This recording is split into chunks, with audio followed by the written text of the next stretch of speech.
I went out with my coworker, she let me crash at her place, changed in front of me, and then let me sleep in the same bed as her because it was too much effort to make a bed on the couch, but I missed all those hints and didn't make a move on her.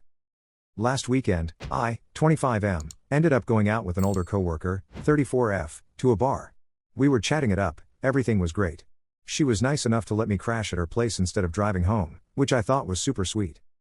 We get to her house, I asked if I just make a bed on the floor or on the couch, she said no, that I would sleep with her in the bed. I thought, oh okay, sure. Not gonna argue, it's her house. As I go inside her room, I check my phone for one singular second, and now she's changed from her work clothes to pajamas, shirt and shorts, nothing crazy. Asked if I needed to give her the room, she said nah, it's fine, so I figured she's just super comfortable around me. We then sit on her bed, drinking and smoking a lil, then she puts on a movie on her phone and we were listening to it, then we went to bed. No big deal, right? Then the next morning everything seemed fine. I drove her to work and we also grabbed McDonald's, wished her a good shift, then drove home and changed and went back to work. Fast forward to tonight, I tell a confidant of mine at work about the ordeal. They flipped the fudge out when I said no after they asked if we had smashed. She said she put all the signals in my lap and yet I still didn't read the room. The more I thought about it, the more now fudging embarrassed that I am that I was so oblivious to all the signs. I'm now balled up in a corner about to get higher than a giraffe so I can try to forget this whole embarrassing ordeal. I'm now literally at the mercy of when I see her again, God only knows when due to the schedule being iffy. I don't have any of her socials, no phone number, nothing. I could literally die RN. Commenter 1. If I had $1 for every time I was too oblivious to notice blatant flirting, and more, I would have, I dunno, at least enough for lunch from the full price menu at Taco Bell. Commenter 2.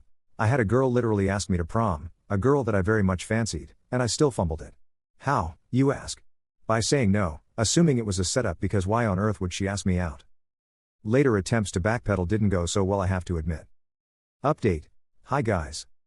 So about a week afterwards, I finally asked her if I missed something she was putting out there. She said no, I just didn't feel like figuring out an alternative sleeping arrangement and left it at that.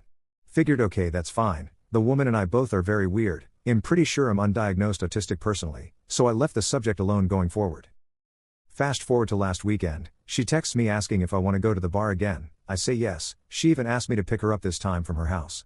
Made jokes to myself like the gods are giving me another chance, but really, I was just excited about drinking. Got to her house, she said I can wait in her room while she showered, then came in only wearing a bra and pants, told me to turn around and changed in the same room as me again. After she got ready, we went out, had a great time at the bar, even closed down the bar this time, then stayed the night at her house. She then had the idea of let's play dirty charades till 6 am and we did, had a blast, didn't advance on her or get naked or anything dirty, keep in mind. Then we laid down in bed and went to sleep again. I think I may have laid my arm on her while we were both asleep, but it got shrugged off after a while. Then we woke up at about 2 p.m, she walked me out, said it was fun and we gotta do it again, then that she'd see me at work and close the door. EDEC what I'm doing ATP, this is the second time we slept together but didn't sleep together. My friends tell me that she's lying about her motives and I should have made the jump and kissed her, but that's honestly a scary jump to make, and what if I'm wrong about all this and she decides to punch me in the face and accuse me of some heinous shit if I take that chance? I think I'm just gonna give up, NGL. I'm not an initiator. I've never been an initiator. All of my actions regarding dating and sex and going out have only been because women would approach me and I'd just do whatever they want me to do. Ike. This shit is so confusing. I wish I can just ask her if she was trying to get Weiner down and her give me a direct yes or no instead of throwing all these signs and then saying things differently. Or am wrong about it all once again. Commenter 1.